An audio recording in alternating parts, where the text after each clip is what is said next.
Bien, alors en introduction de ce webinaire, nous souhaitons juste vous dire quelques mots pour les personnes qui ne seraient pas au fait de ce qu'est le REFP très rapidement. Donc, c'est un réseau de plus de 40 membres qui provient de 15 pays différents.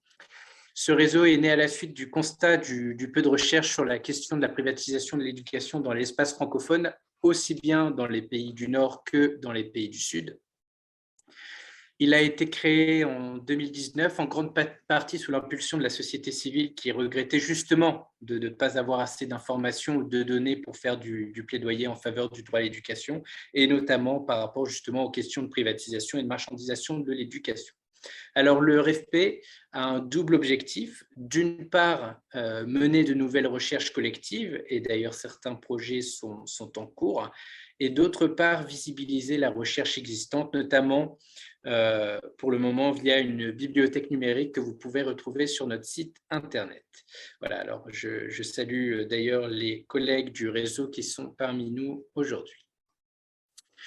Maintenant, pour entrer dans le vif du sujet, sur le contexte de l'étude que nous vous présentons aujourd'hui, il s'agit d'un background paper, document de synthèse qui a été élaboré dans le cadre du rapport mondial de suivi sur l'éducation, qui est un rapport annuel publié par l'UNESCO. Et ce rapport a pour mission de rendre compte des progrès accomplis dans la réalisation des cibles de l'éducation dans le cadre des ODD, Objectifs de développement durable, mais à chaque fois, il propose également une thématique phare. Et pour le rapport 2021-2022, qui est le dernier rapport, c'était donc les acteurs non étatiques dans l'éducation. Alors, différentes sources viennent alimenter ce rapport de l'UNESCO, et notamment donc justement ces documents de synthèse. Et parmi l'ensemble des documents qu'on retrouve dans ce rapport cette année, il y a l'étude que nous vous présentons aujourd'hui qui porte spécifiquement sur l'impact de la privatisation sur les enseignants en Afrique francophone, qui est une thématique qui est finalement peu étudiée, comme nous le montrerons tout au long de nos présentations, y compris au niveau de l'éducation de base sur laquelle nous nous sommes focalisés dans le cadre de cette étude. Donc, à partir de l'analyse des données officielles disponibles et des recherches récentes développées dans des pays d'Afrique francophone, l'objectif de l'étude que nous proposons ce soir, ça a été d'examiner les différentes dimensions de la profession d'enseignant dans divers types d'écoles privées. Nous avons sélectionné 17 pays d'Afrique francophone que je peux d'ailleurs citer, qui reviendront tout le long de notre présentation. Il y a le Bénin, le Burkina Faso, Burundi, Cameroun, Comores, Congo, Côte d'Ivoire, Gabon, Guinée, Madagascar, Mali, Niger, République démocratique du Congo, République centrafricaine, Sénégal, Tchad et Togo. Alors, voici le plan de notre présentation qui correspond à peu près à la structure du document que nous avons soumis à l'UNESCO. Alors, nous allons traiter d'abord des principales conclusions issues d'une revue de la littérature, des points généraux qui posent le cadre de l'étude, ensuite des données statistiques sur les enseignants du privé, et ensuite nous aborderons des thématiques spécifiques liées à la profession enseignante, en particulier donc dans le secteur privé, à savoir la question de la régulation et de la certification, les types de recrutement, la qualité de l'enseignement, la question de la professionnalisation et enfin le dialogue social. Alors, nous avons prévu dans le cadre de ce webinaire une présentation d'abord par les auteurs du rapport, suivie d'un moment d'échange. Alors, j'en profite pour présenter nos trois intervenants. Donc, nous avons Marie-France Lange de l'Institut de recherche pour le développement, CEPED-IRD, Université de Paris-Cité. Nous avons Rita Locatelli de l'Université catholique de Milan et enfin moi-même, Thibault Verrier de l'Université de Genève. Alors, si vous avez des questions qui ne peuvent pas attendre, je vous propose de les mettre directement dans le chat, dans la boîte de dialogue, et puis on les reprendra après notre présentation. En tout cas, il y aura un moment d'échange qui est prévu ultérieurement. Donc, passons au premier point de la présentation. Il s'agit des principales conclusions issues d'une revue de la littérature. Donc, avant de traiter des thématiques spécifiques liées à la problématique de notre étude, nous avons en effet mené une revue de la littérature générale Et nous aimerions mettre ici en évidence 3 points liés à cette revue de la littérature. Premier point, la question des effets des initiatives internationales que nous avons retrouvées dans différentes sources. Alors, parmi ces initiatives, nous pouvons citer, sans entrer dans le détail, évidemment, les programmes d'ajustement structurel qui ont été mis en place dans la plupart des pays d'Afrique subsaharienne francophone dans les années 1980-1990. Et cela, donc les programmes d'ajustement structurel, ça consistait entre autres en une rationalisation des coûts et notamment dans le secteur éducatif. Alors, on développera plus précisément après les effets. Donc, il y a les programmes d'ajustement structurel et une autre initiative internationale qui est mise en avant et qui a également des effets, c'est les objectifs de l'éducation pour tous, qui visaient en particulier la scolarisation massive alors, au niveau primaire spécifiquement. Mais face à cette volonté de scolarisation massive, notamment au primaire, il n'y avait pas une offre suffisante dans le public et notamment des enseignants disponibles pour répondre à cet objectif. Alors, spécifiquement par rapport à la question qui nous intéresse, ces initiatives internationales ont eu des effets sur l'éducation et ont notamment conduit à plus de privatisation et des effets sur les enseignants avec, entre autres, un des effets connus, c'est le recrutement d'enseignants contractuels, non fonctionnaires. D'ailleurs, Rita en reparlera plus en profondeur après, et qui a conduit à ce que 2 auteurs, Solo et Suchot, ont appelé la privatisation rampante de l'éducation. Donc voilà, donc il y a eu des effets des initiatives internationales sur la question sur la privatisation de l'éducation et qui ont évidemment eu un impact sur la question des enseignants. Deuxième point qui est à souligner à la lumière de notre revue de la littérature, c'est la question de la diversité du secteur privé et des situations d'enseignement. C'est-à-dire qu'il est difficile en fait de généraliser les résultats concernant les enseignants du secteur privé car il existe un large éventail d'écoles privées. Certaines écoles permettent aux enseignants de travailler dans des conditions qui sont plutôt favorables, notamment avec des salaires décents, une certaine stabilité de l'emploi, mais dans d'autres cas, des enseignants qui ne sont pas, par exemple, enregistrés se retrouvent dans des situations très précaires, sans protection sociale, sans ayant forcément le droit à des congés, etc.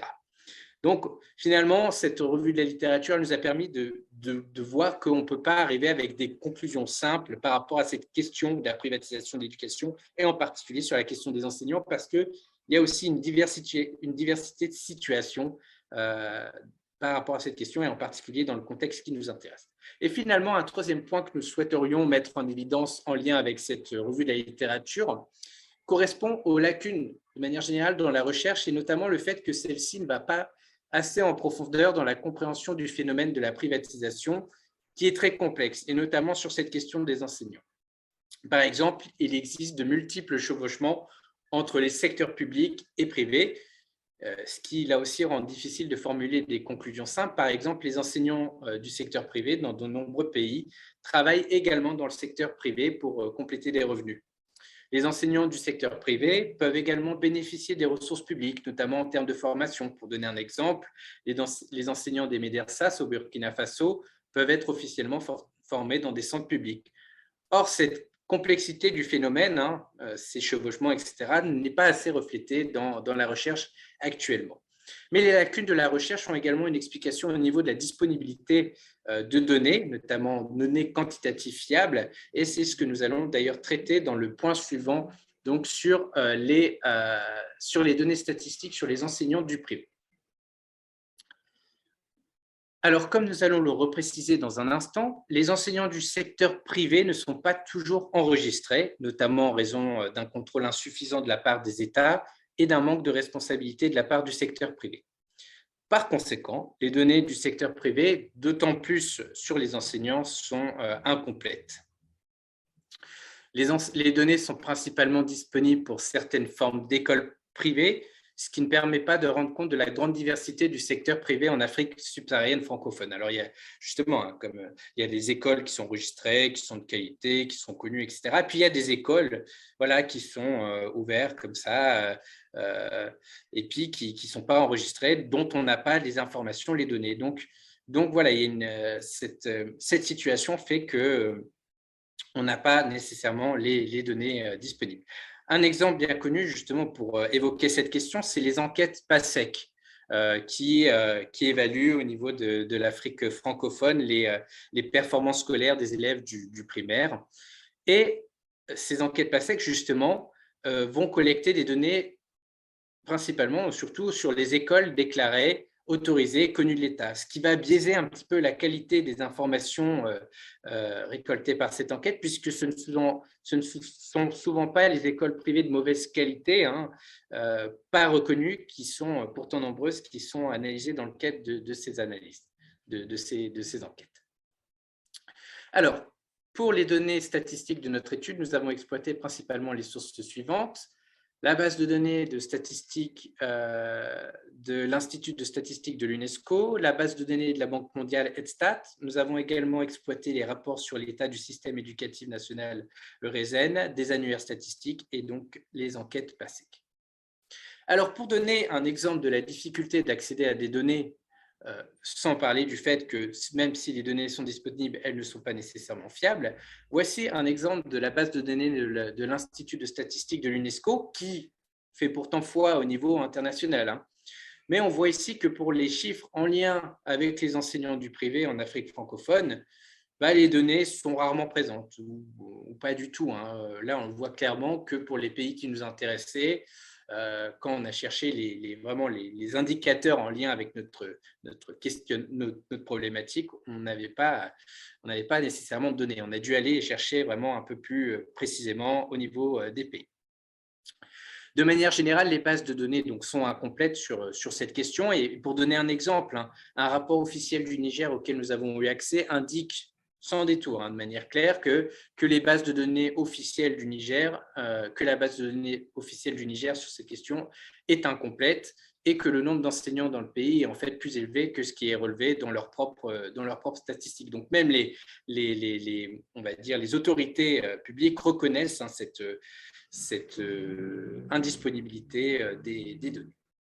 Alors, parmi les données que nous avons recherchées, il y a sans surprise le pourcentage d'enseignants du privé en Afrique francophone.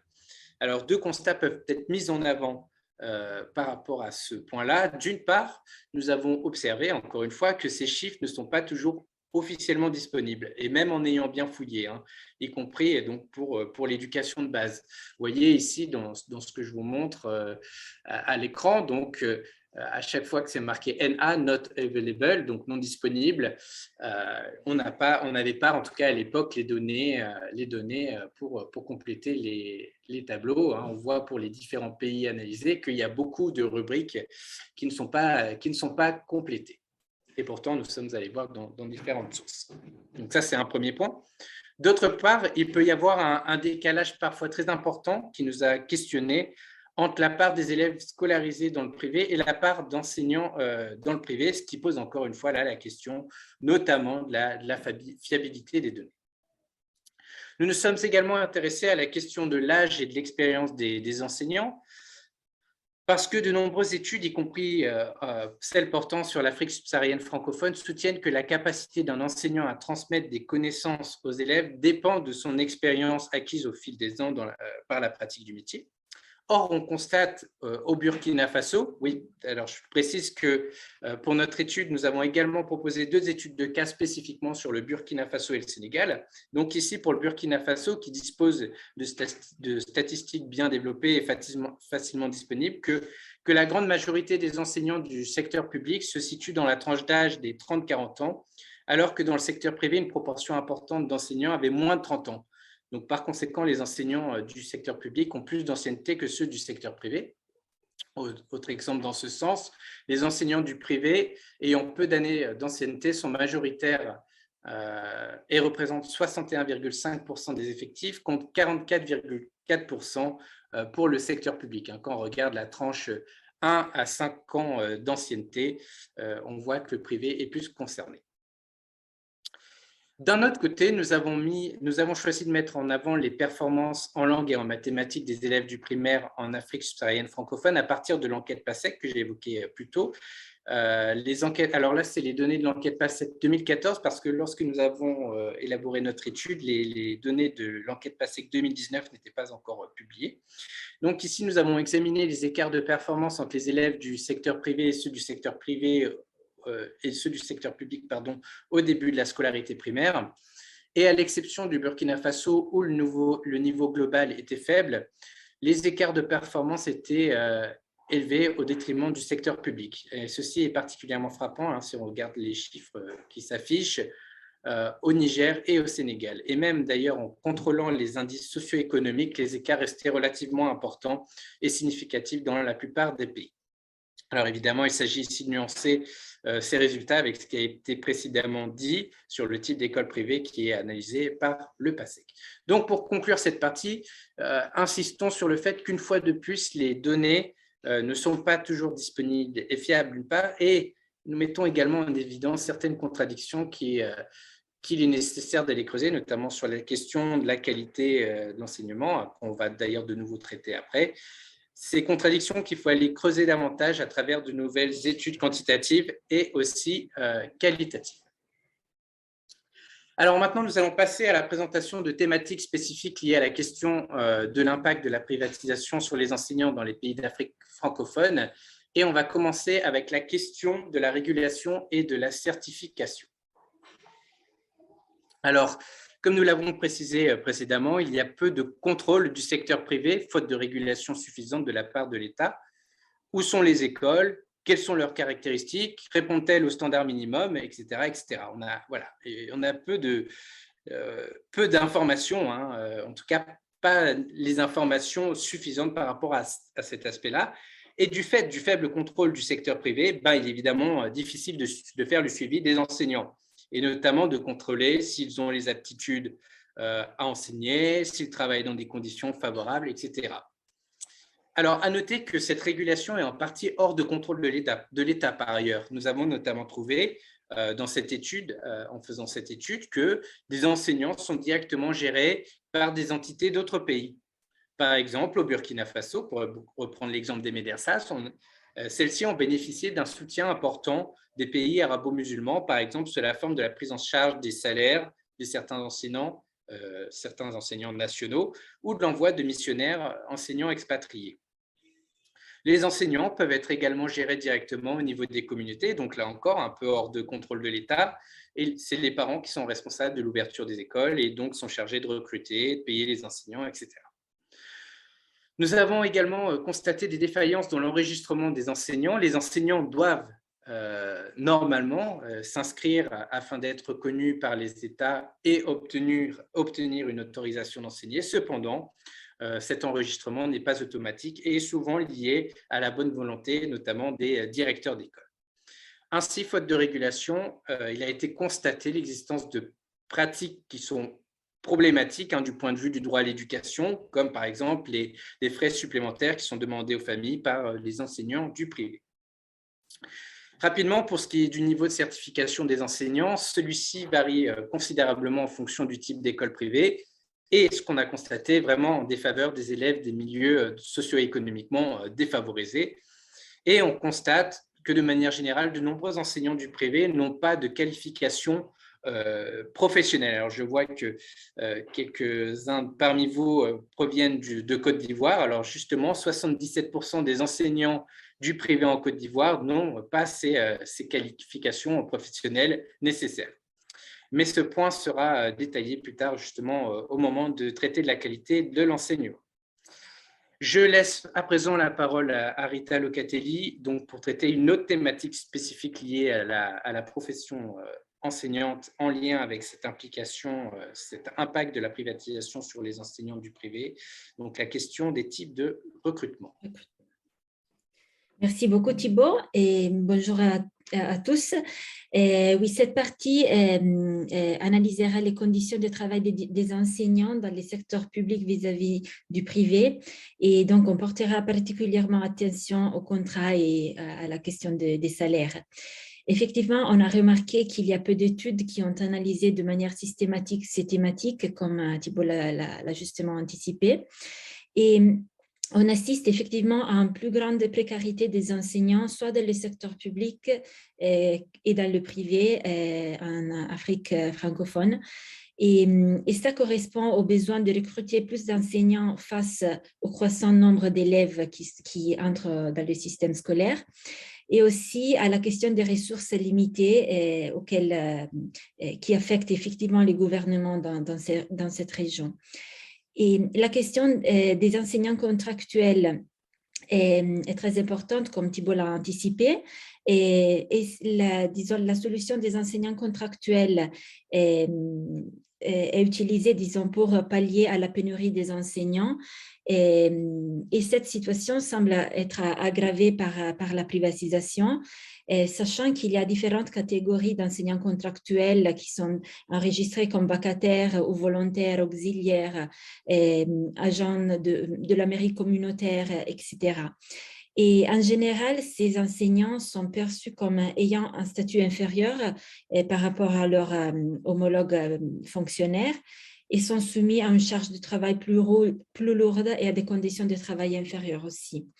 Et aussi, l'embauche des enseignants sur une base contractuelle, et on a remarqué dans cette étude que la norme dans le secteur privé est plus que dans le public. Et on a pris un exemple, la Guinée, et on s'est posé la question parce qu'il y a une loi qui essaye effectivement de réglementer les enseignants contractuels, et on s'est posé la question si c'est un exemple de système contractuel qui fonctionne bien, parce que effectivement il y a un soutien aux enseignants qui sont effectivement bien supportés, mais la plupart de ces enseignants effectivement qui adhèrent à un programme de la Guinée sont effectivement pour la plupart du secteur public. Donc, quand même, les enseignants du secteur privé contractuel restent un peu en dehors de cette formation. Pour passer à un autre élément qui concerne le type de recrutement, les salaires, effectivement, sont un des éléments les plus importants des dépenses de l'éducation. Et les bas salaires ont un effet très négatif sur la représentation de la profession enseignante en général. Les enseignants contractuels, en général, ont un niveau de rémunération inférieur à celui des enseignants fonctionnaires, comme le montrent des recherches qui ont été menées au Burkina Faso et au Mali. Et effectivement, les enseignants contractuels coûtent moins cher, n'ont pas de sécurité sociale, et souvent sont envoyés travailler dans des zones les plus loin où les enseignants sont plus difficiles à trouver. Et en Guinée encore, les fonctionnaires bénéficient d'un revenu régulier et d'un minimum de stabilité, mais les enseignants du privé, aux enseignants du privé ne s'applique aucune grille salariale établie, et cela varie fortement effectivement selon l'école et le statut qu'ils occupent. Et pour parler d'un autre élément de cette partie, on a essayé d'analyser le lien qu'il y a entre les bas salaires et les marchés de soutien scolaire privé. Et on assiste effectivement à une expansion du soutien scolaire privé, et cela reflète différents facteurs. On a trouvé que cela reflète d'un côté l'acceptabilité croissante du rôle du secteur privé en éducation, et aussi le sentiment des familles que les systèmes scolaires ne sont pas assez performants. Et les cours particuliers en Afrique francophone se distinguent par deux différents types. Donc, ce sont les cours dispensés par un répétiteur-tuteur chez l'étudiant, donc à la maison de l'étudiant, et dispensés par les enseignants, soit chez eux, donc à leur maison, ou à l'école où ils travaillent, où elles travaillent. Et il faut dire que ces cours qui sont payés par les parents ont commencé à se répandre en Afrique francophone dans les années 80. Et au début, ils étaient assurés par des lycéens, par des étudiants à coût très faible. Et à partir de ces années, ce sont les enseignants qui, à leur tour, ont proposé de cours individuels pour compenser effectivement en faible rémunération. Et les cours privés, effectivement, permettent aux enseignants, dont certains sont très mal payés, de compléter leur salaire et peuvent être obligatoires dans les écoles privées. Et donc, c'est vrai qu'il est difficile d'observer des différences entre public et privé, mais ce qu'on a remarqué, c'est que ces cours particuliers, ces cours privés peuvent être obligatoires dans les écoles privées, mais pas dans les écoles publiques. Et pour conclure sur la partie de type de recrutement, on a analysé l'effet de la pandémie de la COVID-19 sur les conditions de travail des enseignants. Il faut dire que les enseignants en général, aussi bien dans le privé que dans le public, ont fait preuve vraiment d'une certaine proactivité pendant la pandémie. Mais les enseignants du secteur privé ont rencontré sérieuses difficultés pour assurer les paiements dans le privé en raison des graves contraintes financières, parce que la fermeture des écoles a empêché aux directeurs d'école, des écoles privées, d'assurer effectivement un salaire à leurs enseignants. Et on passe donc à une autre dimension qu'on a pris en attention au cours de notre analyse, qui concerne la qualité de l'enseignement. Et la qualité de l'enseignement est souvent associée à un ensemble de facteurs qui concernent la qualification et la préparation des enseignants, la taille des classes, la disponibilité d'infrastructures, les matériels pédagogiques, l'attitude aussi et la responsabilité des enseignants et l'autonomie académique. Et on a commencé à étudier cette dimension en se focalisant sur le rapport élève-professeur et sur le rapport que l'élève-professeur a sur la qualité de l'enseignement.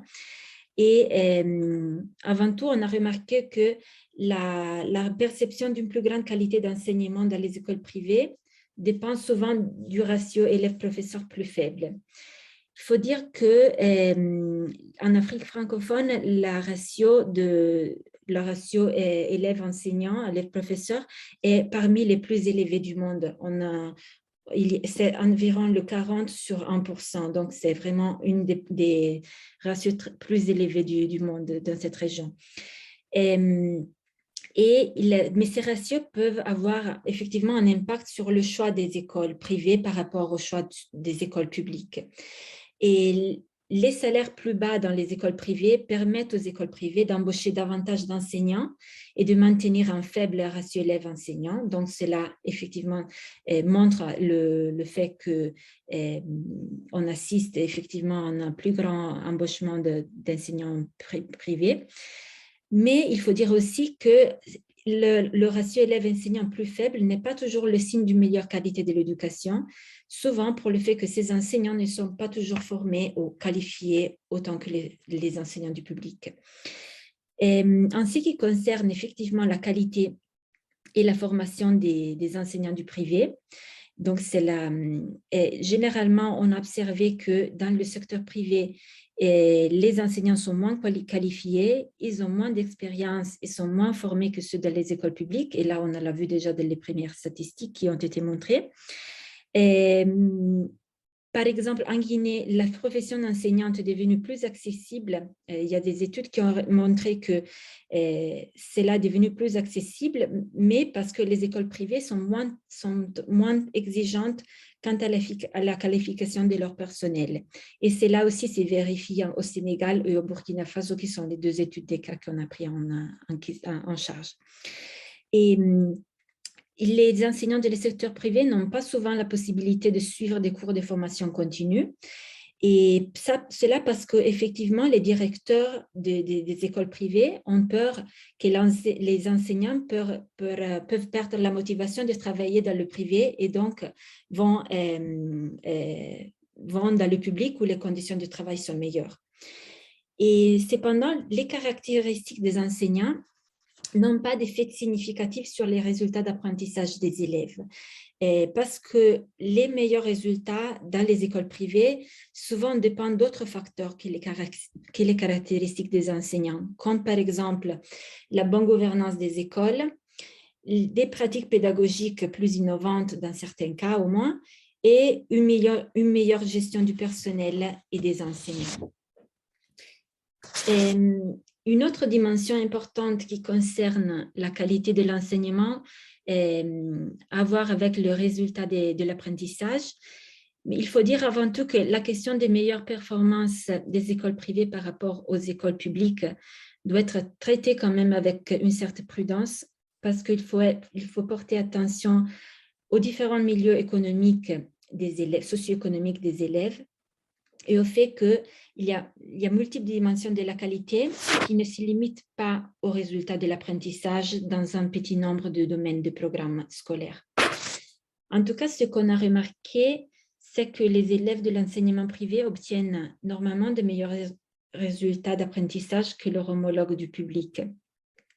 Mais l'écart est quand même plus faible lorsque le statut économique de la famille et l'indice de management du territoire sont comparables. Donc, cela aussi montre que ce n'est pas tellement une distinction entre public et privé, mais de statut économique, socio-économique. Il y a aussi une relation positive entre les ressources de l'école et les performances des élèves. Et cela montre en fait que les privés qui ont plus de ressources, normalement performent mieux. Mais aussi les enseignants, ce qui rend effectivement les résultats de l'apprentissage meilleurs dans le privé, c'est ce qui a été défini le calculus of care, qui est effectivement le plus grand degré d'attention que les enseignants et les directeurs des écoles privées semblent avoir envers les parents et les élèves. Donc, cette meilleure relation parents-enseignants et les bons équipements scolaires portent effectivement à un meilleur résultat aussi en termes d'apprentissage. Une des dernières dimensions qu'on a analysées concerne l'absentéisme des enseignants. Et l'absentéisme semble être généralement plus faible dans les écoles privées que dans les écoles publiques. Selon un rapport de la Banque mondiale de 2016, les enseignants dans les écoles privées ont un tiers des chances en moins d'être absents dans leur classe. Mais quand même, il faut porter attention sur les causes profondes de l'absentéisme, aussi dans les enseignants dans les écoles publiques, parce que cela cache des problèmes relatifs à la distance entre les domiciles des enseignants du public à l'école. Ça concerne aussi la grande charge du travail et le développement professionnel. Et donc, ça semble être lié à leur gestion, au fait que les écoles publiques sont plus présentes dans les zones rurales aussi par rapport à celles du Et une dernière dimension qui concerne la qualité de l'enseignement est l'utilisation de la technologie numérique dans les écoles. L'Afrique francophone est une des régions du monde avec les moins connectées, même si c'est vrai que les technologies de l'information et de la communication, surtout en termes de téléphonie mobile et Internet, ont connu une croissance considérable au cours des dernières 15 années.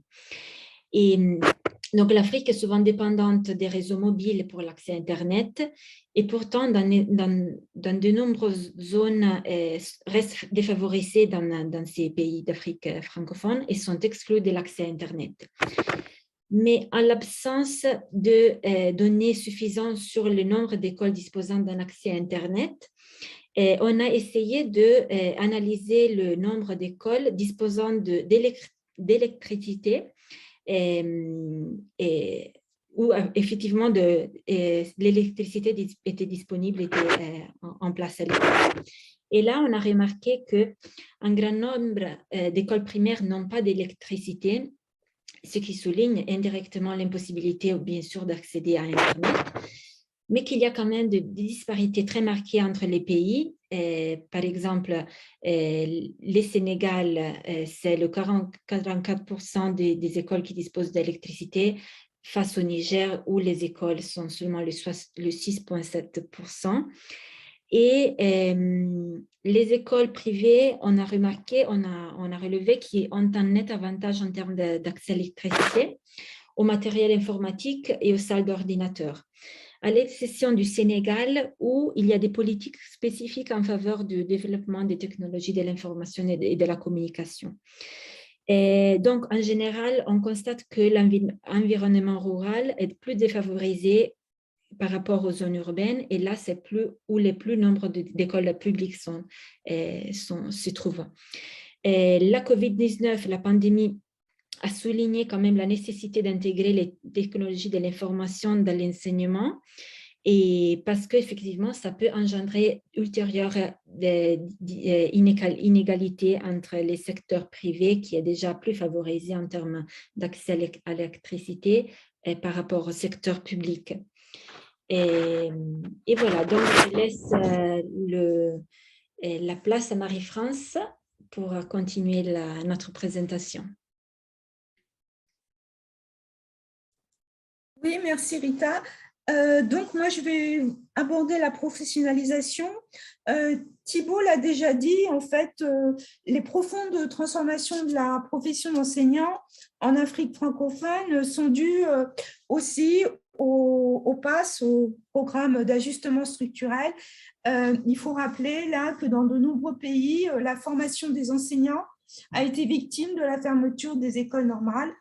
Et deuxième point, la privatisation de l'éducation s'est aussi accélérée, entraînant donc des transformations particulièrement profondes dans la formation, dans le métier, dans le statut, dans l'autonomie des enseignants, leurs conditions de travail et leurs opportunités de carrière. Ce sont tous les thèmes normalement que les chercheurs reprennent, les thèmes que je viens de citer pour ce qui concerne la professionnalisation. Là, comme on n'a pas beaucoup de temps, je vais aller assez vite, mais je renvoie quand même à notre texte, on pourra vous renvoyer le lien par rapport à cette partie, entre autres, et des autres parties.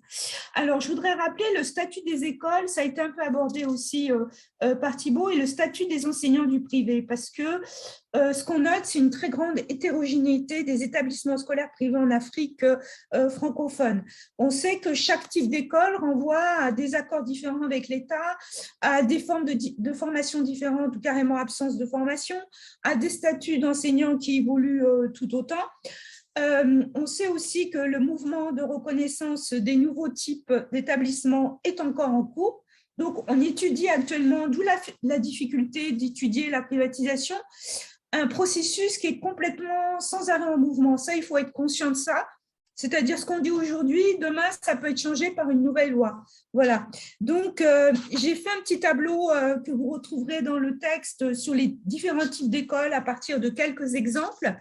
Et ça donne une idée à un moment donné, attention, parce que ça change sans arrêt. Par exemple, le communautaire du Niger est en train de devenir du public, comme dans d'autres pays d'ailleurs. L'État reprend le communautaire parce que c'est plus possible de laisser les familles payer ce communautaire, surtout que c'est souvent les familles les plus défavorisées. Et vous voyez que tous ces types d'écoles correspondent aussi par rapport aux enseignants, parfois à des statuts différents. Et donc, on a vraiment un paysage bouleversé. Ici, vous avez les sources. On peut passer très vite. J'ai mis les sources parce qu'elles sont datées. Donc, encore une fois, tout change très vite sur ce thème.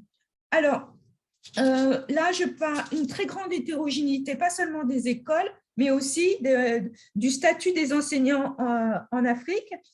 Et quand on a regardé le tableau avant, on s'aperçoit qu'en fait, il y a différentes façons de classer les écoles. Au Congo, ils ont un système complètement différent des autres pays francophones.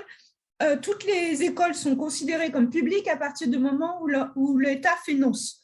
C'est-à-dire qu'on n'a pas la même définition au Sénégal, au Mali ou ailleurs. Donc ça, c'est important de voir que quand on fait des analyses comparatives entre pays, on a parfois des difficultés aussi parce qu'une médersa, ce n'est pas la même chose au Niger qu'au Sénégal, qu'au Mali et qu'au Burkina. Et dans cette effervescence, je dirais, de la privatisation, c'est très difficile à faire des analyses comparatives. Et on manque, Thibault l'a dit, beaucoup de données et aussi beaucoup d'analyses de terrain de type qualitatif qui pourraient nous aider à faire ces comparaisons. Donc, je vais passer aussi au problème des financements. Les financements, les accords avec l'État sont en évolution permanente. Par exemple, au Burkina, il y avait d'abord l'école catholique qui était très présente, très reconnue. Finalement, elle a été nationalisée à une partie. Ensuite, elle a disparu. Ensuite, les écoles ont été rétrocédées de nouveau à l'Église catholique qui essaye là, de reconstituer actuellement encore son système scolaire. On voit bien qu'on est dans des changements très rapides qui sont, je pense, spécifiques à l'Afrique et qui, pour le chercheur, incite à être en permanence, à s'informer des dernières décisions, des dernières lois. Ce qu'on a fait aussi dans le projet où on est quelques-uns ici présents, le projet OSIWA, c'est d'arriver à repérer les textes de loi, les changements.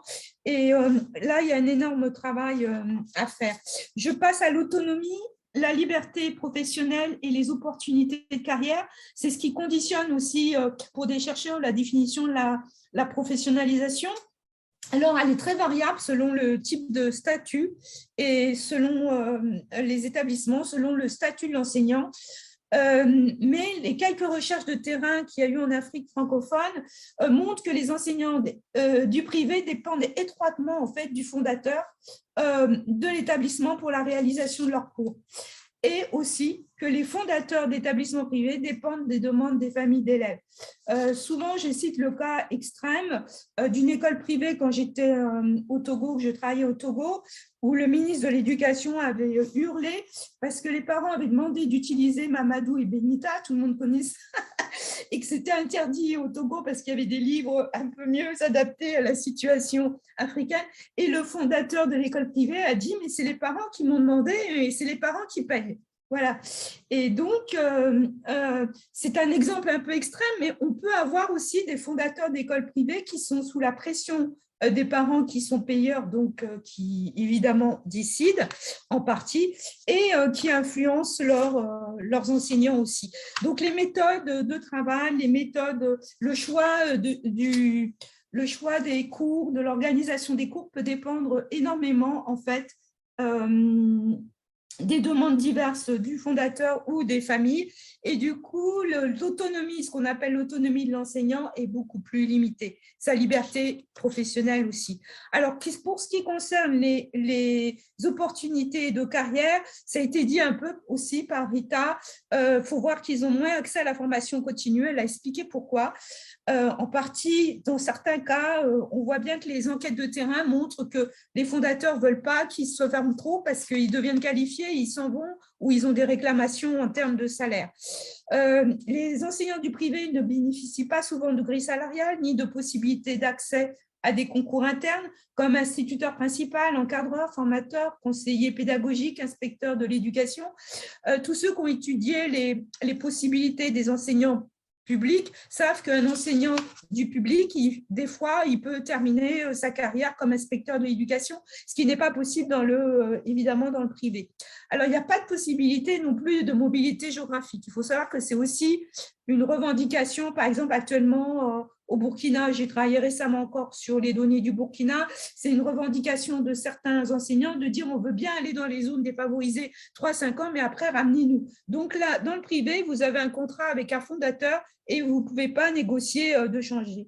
Alors, dans l'ensemble, les recherches de terrain ont montré que les enseignants du privé n'ont pas accès, en fait, à la même chose que les enseignants du public. En conclusion, sur cet aspect de la professionnalisation des enseignants en Afrique francophone, il faut rappeler qu'il y a des contraintes qui pèsent sur le développement de la scolarisation en Afrique francophone, qui sont des contraintes démographiques, financières, de justice sociale et de justice de genre, c'est-à-dire tout ce que les États africains se sont engagés à faire en termes de droit à l'éducation, développement de l'éducation. C'est ce qui engendre une instabilité dans l'élaboration des modèles de professionnalisation du métier d'enseignant. La production de politiques publiques sort souvent à des situations d'urgence. On voit là récemment encore avec le Burkina Faso qui recrute de nouveau des volontaires au statut pas bien défini, au salaire très inférieur, enfin, etc., dans des conditions dramatiques et avec une formation de 3 mois maximum. Donc, et parce qu'on est dans une situation d'urgence, de répondre à l'expansion de la scolarisation, à la demande sociale d'éducation, à la nécessité d'accroître l'offre scolaire rapidement. Alors, les changements incessants du statut des enseignants ou de leur formation entraînent donc des difficultés à construire une réflexion sur l'élaboration de nouveaux modèles professionnels dans l'enseignement. Donc,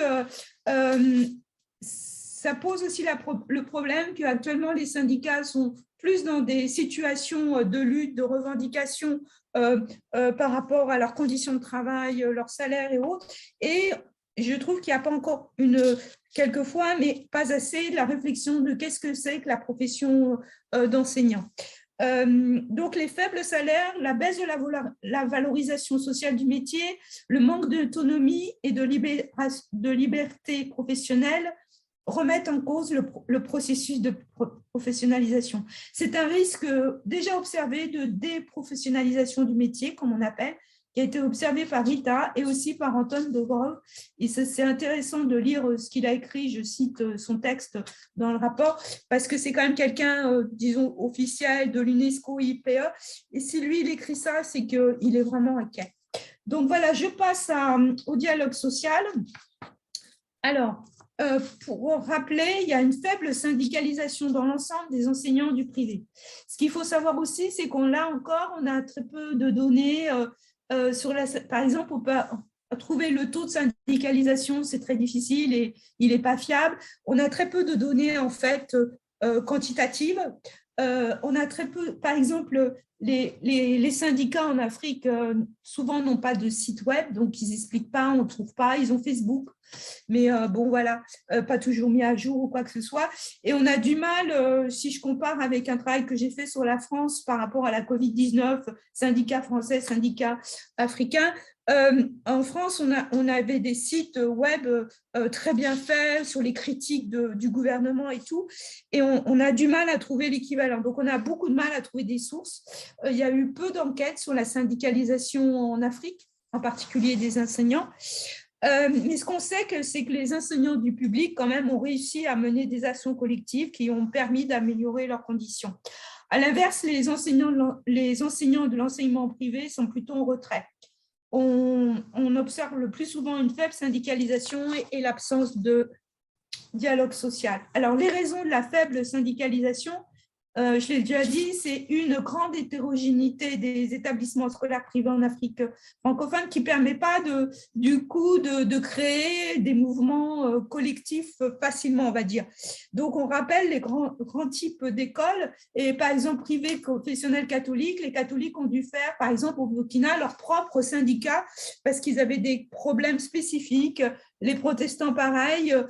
Pour l'instant, pour le privé arabo-musulman qui est quand même beaucoup plus éclaté que le privé catholique qui est défini par l'Église et pour avoir le droit de se nommer simplement école catholique en Burkina, il faut l'autorisation de l'évêque, quoi.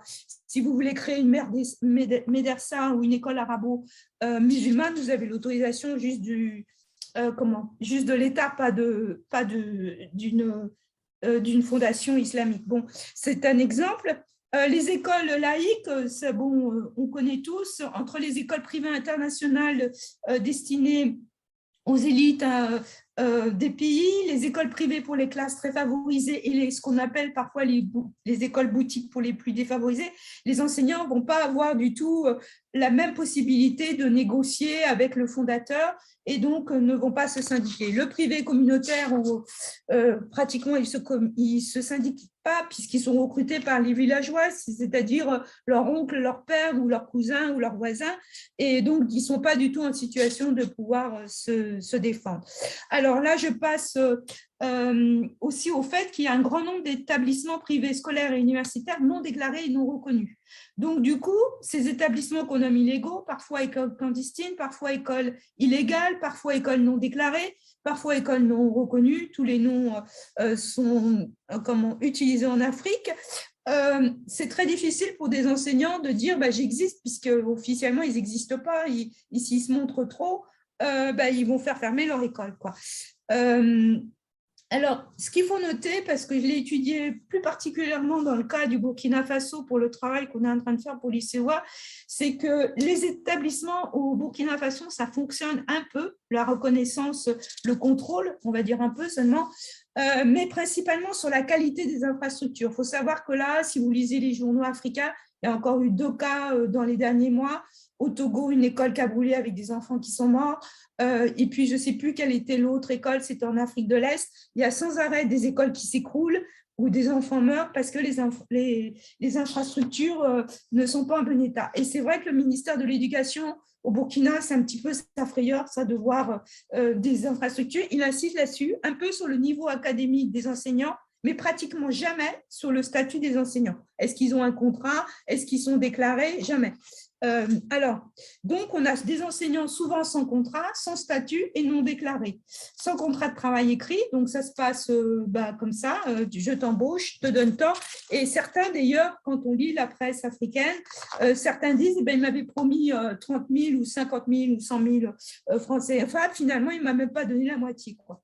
Voilà, parce qu'il a dit qu'il avait des problèmes. Et voilà. Donc, ça se passe un peu à la traditionnelle, je dirais, sans contrat écrit. Les enseignants ne sont pas déclarés au fisc pour les pays comme le Burkina Faso, par exemple, qui collectent l'impôt sur le revenu directement par le biais de l'entreprise.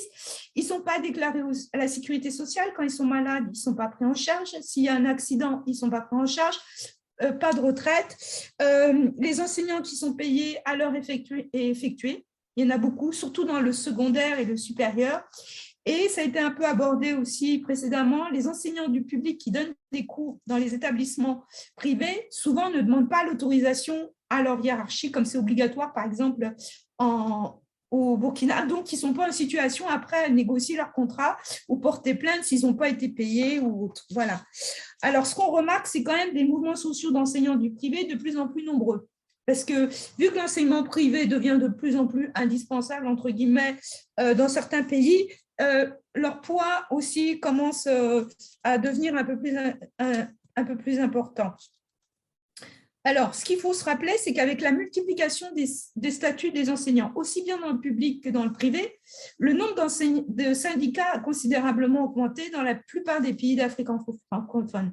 Alors, au début, les États comme au Sénégal se sont dit, les hommes politiques, c'est une bonne chose, ça va diviser. Eh bien non, on a vu ce qui s'est passé au Sénégal, c'est-à-dire qu'un corps faisait grève, un corps après faisait grève, et on a eu une année quasiment que de grève avec les jeunes volontaires, après c'était les titulaires, après c'était les nouveaux contrats CDD.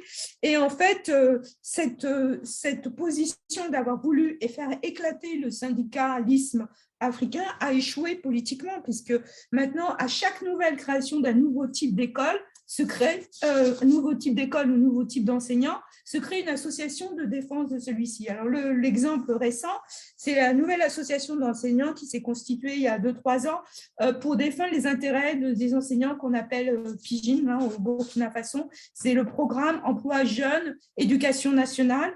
Ceux qui connaissent les volontaires, l'histoire des volontaires au Sénégal, en fait, les Burkinabés refont la même chose, en gros. Et ils vont avoir les mêmes problèmes, c'est-à-dire grève sur grève, manifestation sur manifestation, parce que ce système de dire des jeunes, on ne les paye pas cher, c'est oui, quand ils sont jeunes et ils se sacrifient, à un moment, il faut bien se marier, avoir une femme, des enfants, et là, on ne peut plus vivre avec des petits salaires de stagiaires ou de volontaires, et puis au bout d'un moment, on en a quand même aussi assez de vivre dans la misère, quoi. Et donc, on finit, on réclame, et quand ils sont suffisamment nombreux, ils finissent par obtenir leur intégration ou d'autres statuts plus importants. Alors, je vais presque conclure parce que… Alors, maintenant, ce qu'on voit, c'est que tous ces petits syndicats qui sont multiples, hein, pour le Burkina, je n'ai même pas réussi encore à tous les recenser, se regroupent dans des alliances, ce qui permet de défendre à la fois les enseignants du privé ou ceux comme justement les jeunes là, qui viennent d'être recrutés au Burkina, qui sont sous des nouveaux statuts qui sont des fois illégaux par rapport au statut par exemple, du privé, quoi, par rapport aux lois du travail, quoi. Donc là, on voit plutôt maintenant une solidarité entre les différents types de statuts et des revendications. Les gros syndicats, par exemple, peuvent protéger les plus petits qui viennent de se créer et leurs leaders étant plus connus, et ils ont plus souvent l'accès à la presse. Ça peut aider aussi pour les nouveaux petits statuts et les nouveaux enseignants très mal payés. Alors, je conclue là un petit peu par la pandémie, moi aussi, parce que en fait, la pandémie, par rapport au dialogue social et au mouvement des enseignants, a été un révélateur de la condition enseignante dans le privé. des enseignants ont découvert que tout à coup, leur contrat oral, tant qu'il n'y avait pas de problème, le fondateur pouvait être honnête et respecté. Et dès qu'il y avait un problème, là, les écoles ferment, je ne paye plus, ce n'était pas prévu que les écoles ferment, et moi, je ne me suis pas engagée à payer, alors que les enseignants du public ont été payés. Donc ça a un peu secoué les enseignants qui se sont, alors que d'habitude dans le privé, ils n'osaient pas trop revendiquer. Là, on les a vus revendiquer, on les a vus manifester et appeler l'État au secours en disant nous, qu'est-ce qu'on fait? On n'est plus payé. Et les fermetures en Afrique des écoles, ça a pu prendre, selon certains pays, 6 ans. Il y en a même un pays, ça a été 2 ans fermé. Qu'est-ce qu'on fait quand pendant 2 ans, on n'a plus de salaire et plus rien? Bon. Alors, du coup, on a vu la création, entre autres, au Togo, d'un syndicat qui n'existait pas avant, et au Burkina, une coordination nationale de tous les enseignants du privé avec des statuts spécifiques. Donc, ça a eu tout à fait à la fois, je dirais, de loupe pour montrer les conditions désastreuses de certains enseignants du privé, mais aussi par rapport aux enseignants, la volonté de se structurer, et puis la population, la société civile s'est rendu compte que ces enseignants du privé qui, en ville, étaient souvent indispensables parce que c'est avec la privatisation, en ville, on a de plus en plus d'enseignants du privé, il fallait s'intéresser un peu à leur statut. Et à leurs conditions de travail, puisque certains, en fait, sont partis de l'enseignement. On a connu ça, nous aussi, en France, dans d'autres domaines. C'est-à-dire qu'après la pandémie, certains ne sont pas retournés au travail parce qu'entre-temps, ils avaient trouvé d'autres travails. Donc, on a un gros problème là d'instabilité de la fonction d'enseignant. Alors, la conclusion, il y a la nécessité que les États africains assurent le contrôle des établissements scolaires et universitaires privés, y compris sur le statut des enseignants, ce qui est rarement fait, en fait. Alors, peut-être faudrait-il prévoir, parce qu'en fait, on comprend très bien que les autorités scolaires ne soient pas compétentes dans tous les domaines, quoi. Ils vont vérifier si la salle de classe mesure tant, s'il y a bien une fenêtre, si les enfants ne sont pas dans un hangar, s'il y a un minimum d'hygiène, s'il y a de l'eau, etc. Mais ils ne sont peut-être pas au fait sur les déclarations. Il faudrait peut-être prévoir, je trouve, des missions conjointes, au moins dans les très gros centres de formation privés, ce qui n'est pas fait pour l'instant, pour s'occuper du recouvrement des cotisations sociales, du recouvrement des impôts, parce que là, quand on étudie, ce sera un peu ma conclusion, quand on étudie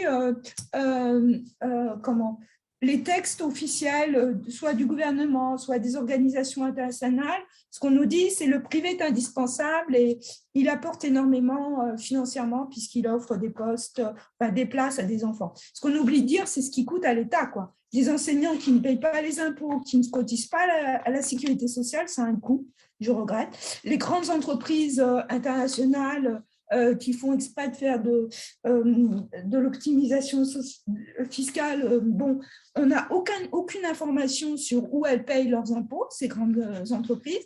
Moi, j'ai essayé de chercher, par exemple, pour Enco Waga, il n'y a rien, on ne trouve pas les informations, on ne trouve pas la société non plus sur le registre des sociétés.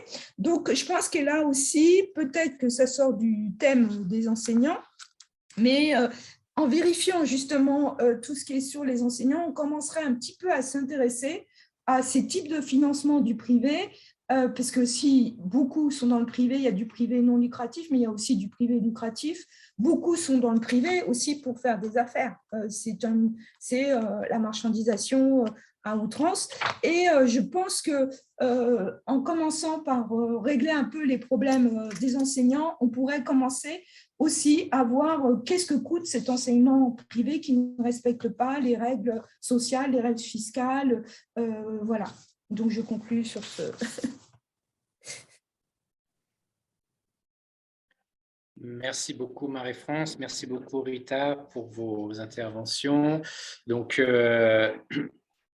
Cette étude, donc, on l'a réalisée, on l'a commencée il y a 2 années maintenant, hein. Elle est sortie il y a quelques mois, mais on l'a commencée il y a 2 années. Et c'est vrai que, et Marie-France l'a mentionné à plusieurs reprises, nous sommes actuellement engagés à travers le réseau de recherche dans une recherche plus approfondie sur cette question de la privatisation de l'éducation en Afrique francophone dans 5 pays. Il y a 13 chercheurs du réseau qui sont impliqués dans cette recherche. Et c'est vrai qu'on commence à aller un peu plus dans le détail sur certaines dimensions qu'on a abordées aujourd'hui. Et on voit que davantage encore la complexité par rapport à l'impact de la privatisation sur les enseignants en Afrique francophone. En tout cas, n'hésitez pas à nous suivre de suivre le réseau et notamment aller régulièrement sur notre site internet pour voir nos actualités, notamment d'un point de vue de la recherche.